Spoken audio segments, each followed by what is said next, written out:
ఒక రాజుగారిని క్రైస్తవునిగా క్రీస్తు సువార్త ప్రకటించడానికి ఒక మంత్రి గారి ప్రయత్నం చేస్తున్నాడంట.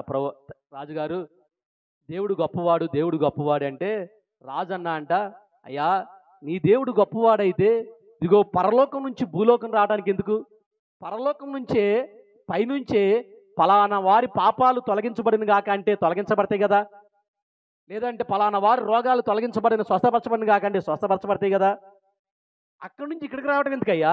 నేను రాజుని, ఏ ప్రాంతానికి నేను వెళ్ళవసలా, అక్కడికి వెళ్ళి నేను ఆజ్ఞ ఇస్తే నా ఆజ్ఞ ప్రకారం జరుగుద్ది. నేను అక్కడికి వెళ్ళి ఫలానా వాళ్ళని హాస్పిటల్లో చేర్చాలా?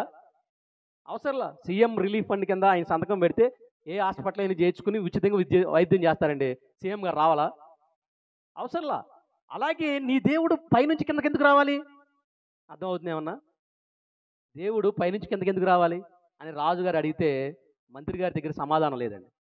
మంత్రి గారి దగ్గర సమాధానం లేదు. ఒకరోజు ఏం చేశాడంట, రాజుగారు సముద్రం మీదకి విహారయాత్రకి వెళ్తుంటే మంత్రి గారు కూడా వెళ్దామని చెప్పి ఆ బోట్ కదులుతుండగా రాజుగారి యొక్క చిన్న కుమారుని కూడా తీసుకుని వెళ్ళాడు. రాజు కోపగించాడు, నా పర్మిషన్ లేకుండా నా పిల్లవాడిని ఎందుకు తీసుకొచ్చాడు? అయ్యగారు ఇంట్లో కూడా ఉన్నాడు, ఈ పిల్లవాడిని కూడా తీసుకెళ్దాం, ఈ పిల్లవాడి బాధ్యత నాది, ఎక్కడా పడిపోకుండా చూసుకుంటాను, దయతో నన్ను క్షమించండి అంటే సరే జావండి అన్నాడు. ఎక్కారు బోటు. కొంత దూరం వెళ్ళిన తర్వాత ఈ మంత్రి రాజుగారి కుమారుని తీసుకెళ్లి సముద్రంలో పడేశాడు. రాజుగారి కుమారుని సముద్రంలో పడేస్తే అంతమంది సైన్యం కంటే ముందుగా రాజు సముద్రంలో దిగాడు. తీసుకొచ్చాడు తన కుమారుడిని. తీరా చూస్తే కుమారుడు కాదు, బొమ్మ, తన కుమారులాగా ఉన్న బొమ్మ తయారు చేసి చిన్న పాపలాగా దాంటేసాడు. ఏంటి నన్ను మోసం చేస్తావా? మంత్రిని ఖడ్డంతో నేను చంపేస్తానంటే ఒక్క మాట సెలవు అన్నాడు. ఏంటి మాట అన్నాడు, ఇంతమంది సైన్యం ఉన్నారే, నువ్వు అంటే సముద్రంలో నీళ్ళన్నీ తోడేస్తారు నీ కుమారుడు కోసం, అయినా సరే నువ్వెందుకు దిగావు?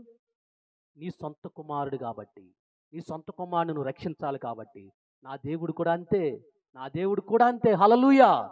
ఆయన తన సొంత కుమారుని కుమార్తెని తన సొంత చేతులతో రక్షించాలనే పరలోకం నుంచి ఈ లోకానికి దిగాడు. ఎవరికో దూతలకు చెప్పలా పని, లేదంటే వేరే వాళ్ళకి చెప్పలా, లేదా తదాస్తని చెప్పలా, వాళ్ళ రోగాలు తగ్గించడంలా, దగ్గరికి వచ్చి మనల్ని దగ్గరకు తీసుకుని సేద తీర్చాలని, మనల్ని ఆశీర్వదించాలని, మనల్ని దీవించాలని దేవుడు కోరుకున్నాడు. కాబట్టి ఇదిగో తన మహిమైశ్వర్యాన్ని వదులుకుని మానవుడిగా రిక్తుడిగా ఈ లోకానికి పుట్టి మనల్ని ప్రేమించాడయ్యా. అవును కదండి. ఆయన తండ్రి మరి ఈ లోకానికి రావాల్సిన పని ఏంటి? కాలువకి దాటాలంటే తాటి బొండులు వేశారు. తాటి బొండులు వేశారు కానీ ఆ కింద ఆ కాలువలో నీళ్లు తూటుకూర రకరకాలుగా ఉంది.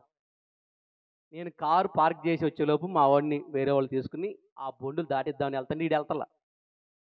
వీళ్ళు వెళ్తలా ఓకే ఏడుతున్నాడు, వెళ్ళంటున్నాడు. ఆ బొండి మీద నడవడానికి భయం, ఎత్తుకున్న వాళ్ళు ఎవరో వేరే వాళ్ళు కాబట్టి. నేను నా దగ్గరికి లాక్కొచ్చేస్తున్నాడు. వచ్చేసి నా ఎగిరి నాతో దగ్గరికి వచ్చేసి కప్పలా గడుతున్నాడు. నేను తీసుకెళ్తే వచ్చేసాడు.